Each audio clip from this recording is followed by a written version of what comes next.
खुलुमबाय बे बड'लेण्ड इंखं टेलिभिजन दिनै 10 एप्रिल 2022 बृहस्पतिबार खालि सानथिनि बरादखौ नोंथांमोननि खाथियाव लाबोदों आं सदानन्द दैमारिया।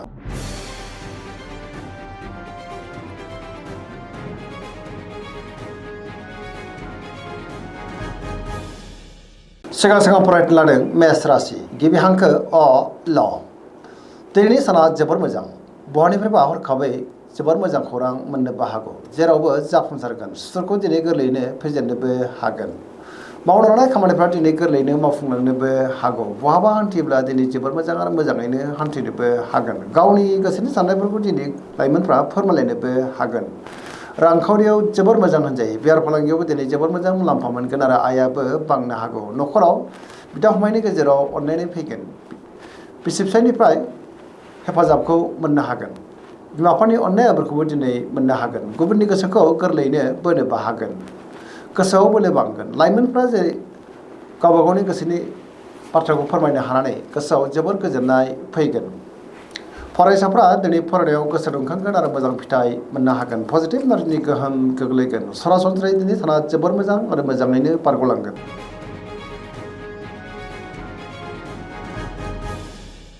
वृष राशि गिबि हांखो इ उ ब। दिनैनि साना जोबोर मोजां। गोसोनि साननायफ्रा दिनै मोगथाङाव जाफुंनोबो हागौ। गोसोखौ दिनै जोबोर गोजोननाय मोनगोन। गोसोनि बोलोआ बांगोन। मावनो लानाय खामानिफ्रा दिनै गोरलैयैनो मावफुंनो हागोन। समाजाव मान मोननो हागोन। रांखावरियाव मोजां होनजायो। आयाबो बांनो हागौ। बेफार फालांगियावबो मोजां। न'खराव बिसि फिसायनि गेजेराव अनलायनाय फैगोन। गुबुनजों दिनै मोजां सोमोन्दो लाखिनोबो रोंगोन। देहाया दिनै मोजाङैनो थागोन। लोगोफोरनिफ्राय हेफाजाब मोननो हागौ। पजिटिभ एनार्जिनि गोहोम गोग्लैगोन। सेंग्रा सिख्लाफ्रा दिनै गावबा गावनि गोसोनि साननायफोरखौ फोरमायलायनोबो हागोन।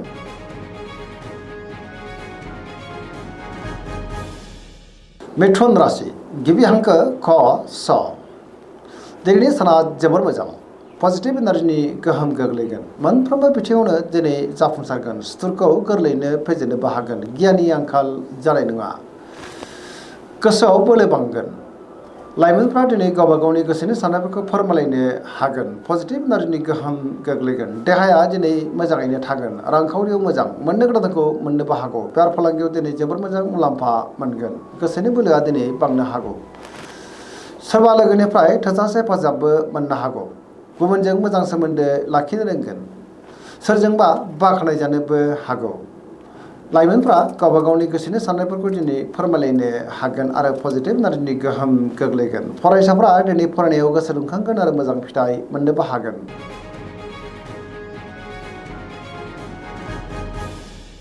कर्कट राशि गिबि हांखो ड ह। दिनैनि साना जोबोर मोजां। गोसोखौ दिनै जोबोर गोजोननाय मोनगोन। सोरबा लोगोजों बाख्नायजानोबो हागौ। गोबां मोजां खाबुबो दिनै मोननो हागौ। गोसोनि साननायफ्रा मोगथाङाव जाफुंगोन। गोसोआव पजिटिभ साननाय फैगोन। मावनो लानाय खामानिखौ दिनै थि समावनो आरो गोरलैयैनो मावफुंनोबो हागोन। रांखावरियाव जोबोर मोजां होनजायो। बेफार फालांगियाव दिनै जोबोर मोजां मुलाम्फा मोननोबो हागोन। बिमा बिफानिफ्राय अननाय आबोरखौ मोननो हागौ। समाजाव लोगो लेवा बांगोन। देहाया दिनै मोजाङैनो थागोन। गुबुननिफ्राय थोजासे हेफाजाब मोननो हागौ। फरायसाफ्रा फरायनायाव गोसो दुंखांगोन आरो मोजां फिथाइ मोननोबो हागोन। फरायसाफ्रा दिनै फरायनायाव गोसो दुंखांगोन। गुबुनजों दिनै मोजां सोमोन्दो लाखिनोबो रोंगोन आरो मोनफ्रोमबो बिथिङावनो जाफुंसारनो हागौ।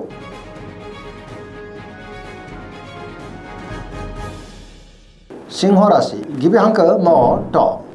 दिनैनि साना मोजां आरो गाज्रिनि गेजेरजोंनो बाबेनलांनो हागौ। गोसोआव गोनो गोथो साननायबो फैनो हागौ। गावनि गोसोनि साननायफोरखौ दिनै गुबुननो फोरमायनो गोब्राब जागोन। माबा नङा मोनसे जेंनाजों मोगा मोगि जानायाव गोसोआ दिनै जोबोर उसुखुथु जानोबो हागौ। लोगोफोरनिफ्राय हेफाजाब लानांनोबो हागौ।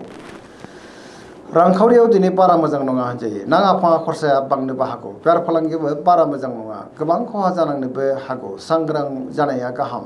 गोसोनि साननायखौ दिनै गुबुननो फोरमायनो गोब्राब जागोन। न'खराव अनलायनाय फैगोन।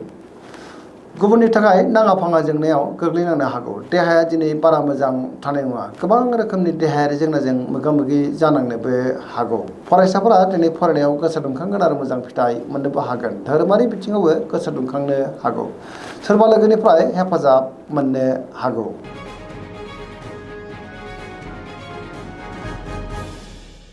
कन्या राशि गिबि हांखो फ ट। दिनैनि साना मोजां आरो गाज्रिनि गेजेरजोंनो बाबेनलांनो हागौ। गोसोआव गोनो गोथो साननायबो फैनो हागौ। गावनि गोसोनि साननायफोरखौ दिनै गुबुननो फोरमायनो गोब्राब जागोन। माबा नङा मोनसे जेंनाजों मोगा मोगि जानांनो हागौ। रांखावरियाव बारा मोजां नङा। नाङा फाङा खरसाया दिनै बांनोबो हागौ। बेफार फालांगियावबो बारा मोजां नङा होनजायो। देहाया दिनै मोजाङैनो थागोन। अब्लाबो नाथाय जानाय लोंनायाव सांग्रां जानांगोन। सोरजोंबा थगायजानोबो हागौ। गोबां जेंना जेंगोनाजों दिनै मोगा मोगि जानांनोबो हागौ। सिगांनि बबेबा जेंनाया गोसोखौ दिनै उसुखुथु खालामनोबो हागौ आरो नेगेटिभ एनार्जिनि गोहोम गोग्लैनोबो हागौ। लाइमोनफोरनि गोसोआ दिनै जोबोर उसुखुथु जागोन। गावबा गावनि गोसोनि साननायफोरखौ दिनै फोरमायनो गोब्राब जानोबो हागौ।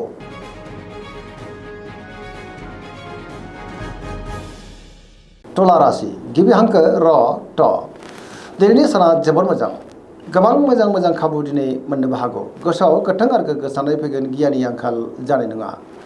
मावनो लानाय खामानिखौ गोरलैयैनो मावफुंनो हागोन। देहाया दिनै मोजाङैनो थागोन। हरखाबै सोरबा लोगोनिफ्राय मोजां खौरांबो फैनो हागौ। रांखावरियाव जोबोर मोजां होनजायो। बेफार फालांगियावबो दिनै जोबोर मोजां मुलाम्फा मोननो हागोन। न'खराव बिसि फिसायनि गेजेराव अननानै फैगोन। समाजावबो मान मोननो हागोन। गुबुननि गोसोखौ दिनै गोरलैयैनो बोनोबो हागोन। लोगोफोरनिफ्राय हेफाजाब मोननो हागौ। गोदान थांखि लानो रोंगोन। सेंग्रा सिख्लाफोरनि गोसोआ दिनै जोबोर खुसि जागोन आरो गावबा गावनि गोसोनि साननायफोरखौ फोरमायनानै होनो हागोन। पजिटिभ एनार्जिनि गोहोमबो गोग्लैगोन।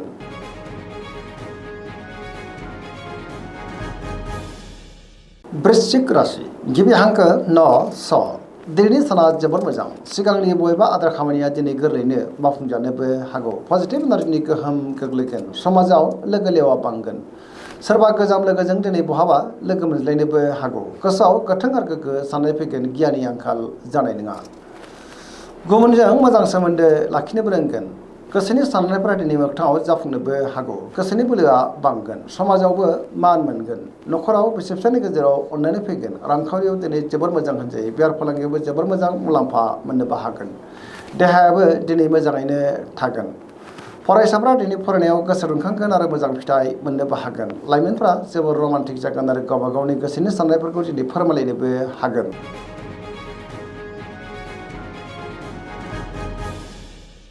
धनु राशि गिबि हांखो ध फ भ। दिनैनि साना मोजां आरो गाज्रिनि गेजेरजोंनो बाबेनलांनो हागौ। गोसोआव गोनो गोथो साननायबो फैनो हागौ। गावनि गोसोनि साननायफोरखौ दिनै गुबुननो फोरमायनो गोब्राब जागोन। माबा नङा मोनसे जेंनाजों मोगा मोगि जानांनोबो हागौ। सुथुरनि गाज्रि नोजोर थानोबो हागौ। सोरजोंबा थगायजानोबो हागौ। रांखावरियाव बारा मोजां नङा होनजायो। बेफार फालांगियावबो दिनै बारा मोजां नङा होनजायो। समाजाव मान मोननो हागोन। देहाया मोजाङैनो थागोन।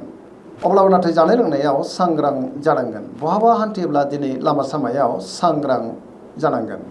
न'खराव दिनै बिदा फंबायनिफ्राय हेफाजाबखौ मोननो हागोन। बिमा बिफानि अननायफोरखौ मोननो हागोन।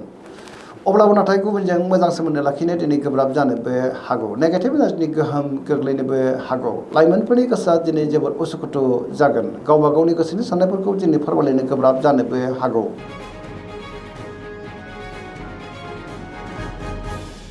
मकर राशि गिबि हांखो ख ज। दिनैनि साना जोबोर मोजां। गोसोनि साननायफ्रा दिनै मोगथाङाव जाफुंनोबो हागौ। मावनो लानाय खामानिखौ दिनै थि समावनो आरो गोरलैयैनो मावफुंनोबो हागोन। समाजावबो मान मोननो हागोन। रांखावरियाव दिनै जोबोर मोजां होनजायो। बेफार फालांगियावबो जोबोर मोजां मुलाम्फा मोननोबो हागोन। गोबां मोजां मोजां खाबुबो दिनै मोननो हागौ। गुबुनजों मोजां सोमोन्दो लाखिनोबो रोंगोन। मोनफ्रोमबो खामानिखौ गोरलैयैनो मावफुंनो हागोन। गोदान खामानियावबो दिनै आखाइ होजेननो हागोन। न'खराव अननानै फैगोन। बिदा फंबायनिफ्राय हेफाजाबखौ मोननो हागोन। बिसि फिसायनि गेजेराव दिनै अनलायनाया बांनोबो हागौ। गुबुनजों मोजां सोमोन्दो लाखिनोबो रोंगोन। सेंग्रा सिख्लाफोरनिया दिनै गावबा गावनि गोसोनि साननायफोरखौ फोरमायलायनोबो हागोन। सरासनस्रायै दिनै साना जोबोर मोजां आरो मोजाङैनो बारग'लांगोन।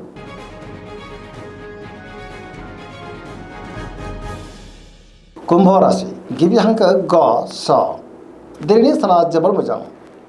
गोबां मोजां मोजां खाबुबो दिनै मोननो हागौ। सिगांनि बबेबा आद्रा खामानियाबो दिनै गोरलैयैनो मावफुंजानो हागौ। गोसोआव गोथों आरो गोग्गो साननाय फैगोन। मावनो लानाय खामानिखौ थि समावनो आरो गोरलैयैनो मावफुंनो हागोन। बहानिफ्रायबा हरखाबै मोजां खौरां मोननोबो हागौ। समाजाव बयजोंबो मान होजागोन। रांखावरियाव दिनै जोबोद मोजां होनजायो। बहानिफ्रायबा हरखाबै गोबां धोन मोननोबो हागौ। देहाया दिनै मोजाङैनो थागोन। गोबां रोखोमनि जेंनाखौ दिनै गोरलैयैनो सुस्रांनो हागोन। बिमा बिफानिफ्राय अननाय आदरखौ दिनै मोननो हागौ। बहाबा दावबायोब्ला दिनै जोबोर मोजां आरो मोजाङैनो हान्थिनोबो हागोन।